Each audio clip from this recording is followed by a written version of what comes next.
she claimed. I'm pregnant and the baby is definitely yours, so you have to give up your promotion. I didn't argue or say a word. I just placed the already completed paternity test results directly on the table in front of her. Then I turned my head and looked at my cousin, my roommate, who went pale. The silence was deafening. I, 29 male, had been with Sophia, 28, for about 2 years. I'm a paramedic in Pittsburgh, a job I love, making a decent $85,000 a year. Sophia was a barista at a trendy coffee shop, a poet and an artist who saw the world in colors I couldn't. We had a small but comfortable apartment that I could afford on my own. Our life wasn't glamorous, but it was real. 6 months ago, my cousin Leo, 27, lost his job and his apartment in the same week. He was always the charming screw up in the family, the one with big dreams but no follow-through. My aunt asked if he could crash with me for just a couple of weeks. 6 months later, he was a permanent fixture on my couch. I was happy to help family. I thought Sophia was too. They got along great, staying up late talking while I was on my 24-hour shifts. For the past year, I had been busting my tail, studying and training for my flight certification. My goal was to become a flight paramedic, one of the elite jobs in my field. A position opened up with a top-tier aeromedical program in Phoenix, Arizona. It was a dream job. The salary was $125,000, it came with a signing bonus, and it offered a chance to work at the absolute highest level of emergency medicine. I aced the interviews and they offered me the job.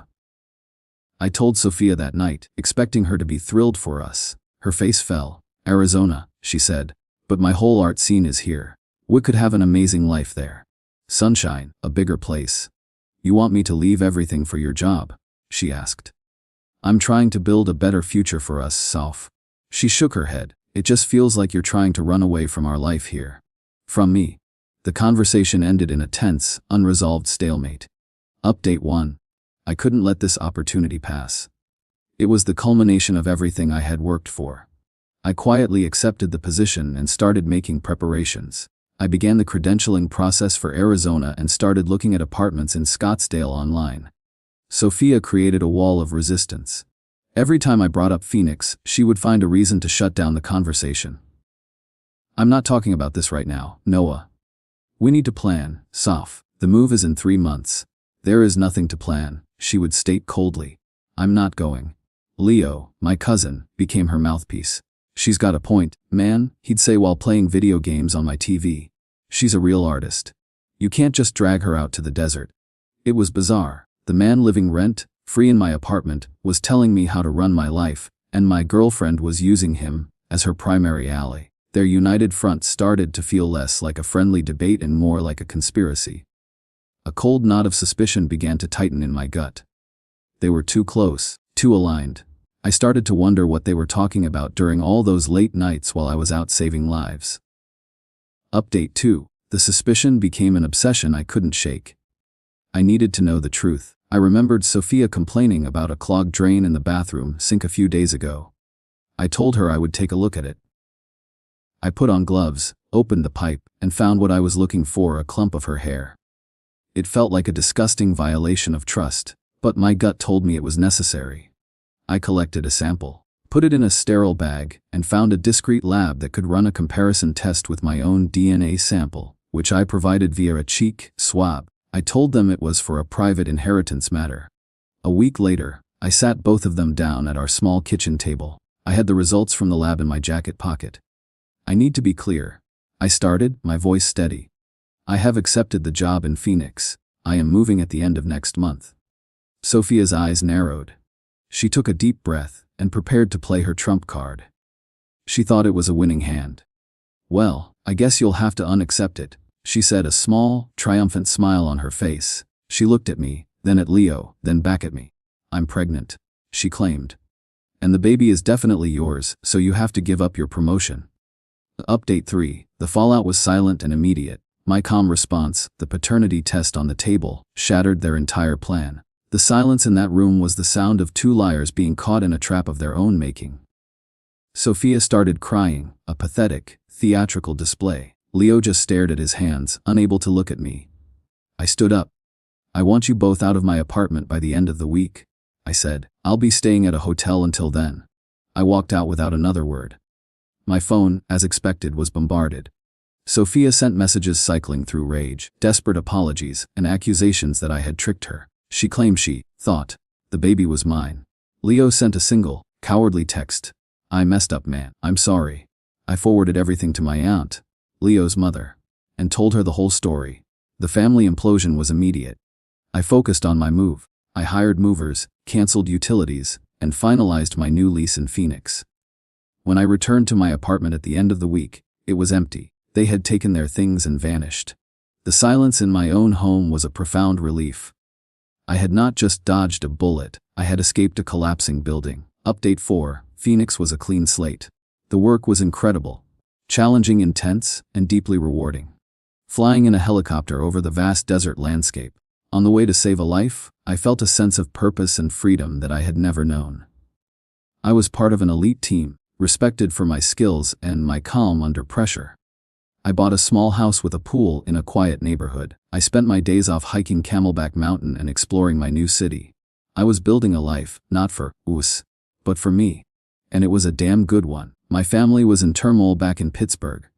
My aunt was devastated and had kicked Leo out of her house. He and Sophia were apparently living together in some rundown apartment, both unemployed. My family reached out, confused and wanting my side of the story. I told them the simple, unvarnished truth and backed it up with a copy of the paternity test. The lies Sophia and Leo had been telling, that I was a paranoid, controlling monster who had abandoned his pregnant girlfriend, crumbled to dust. Update 5, after a year in Phoenix, I was promoted to lead flight paramedic. It came with another pay raise and more responsibility. My program was featured in an industry journal for our innovative techniques, and I was quoted in the article. I posted a link to it on my social media, along with a picture of me and my team in front of our helicopter. The post made the rounds back home. The proof of my success was undeniable. My extended family rallied around me, sending messages of support and pride. The last few people who had been on the fence now saw the truth clearly. The desperate emails from Sophia started soon after. She had apparently had the baby. She said Leo was a deadbeat, that they were broke, and that she had made the biggest mistake of her life. She said seeing my success made her realize what she had thrown away. She begged me for money, for help, for another chance. I read them, felt a brief, cold flicker of pity, and then created a filter to send all her future messages directly to the trash. Update 6. I was back in Pittsburgh for a family wedding when I saw her. She was working at a department store, folding sweaters. She looked tired and worn down. She saw me and her face went pale. She followed me out of the store. "Noah," she said, her voice shaky. "You look great." "I'm doing well," I replied, keeping my distance. "I'm so sorry," she said, tears welling in her eyes. "For everything. I was so stupid. Leo is a child. I see that now. You're a real man. A provider." She told me she had left him. She asked if there was any chance for us. She said she could move to Phoenix, that she would be supportive this time, that she had changed. I just shook my head. "You didn't make a mistake, Sophia. You made a choice. You lied, you cheated, and you tried to trap me into a life I didn't want. You're not sorry for what you did. You're just sorry for how it turned out for you." I turned and walked away, leaving her standing in the parking lot of the mall. Update 7. Her final, desperate move was a legal one. She must have found a bottom-feeder lawyer, because I was served with papers. She was suing me for child support. The claim was that she was confused about the paternity at the time and that my actions had caused her emotional distress, for which she was also seeking damages. My lawyer laughed when he saw the filing. He responded to her claim with a single document, the official, notarized paternity test results showing a 0% probability of me being the father. He also included a letter informing her that if she proceeded with this fraudulent claim, we would countersue for malicious prosecution and seek to have her pay all my legal fees. The lawsuit was dropped the next day. Update 8. A year later. My life was better than I could have ever imagined. I was a respected leader in my field. I had bought a second property in Phoenix as a rental investment, and I had met someone. Her name was Emily, an emergency room nurse. Our first date was a 10-mile hike. She was strong, independent, and honest to her core. Our lives and schedules were chaotic, but we made it work. It was a partnership of equals. I got a final message from Sophia, a long, rambling email. She was back to being a barista. Leo was out of her life. The baby was with her parents most of the time.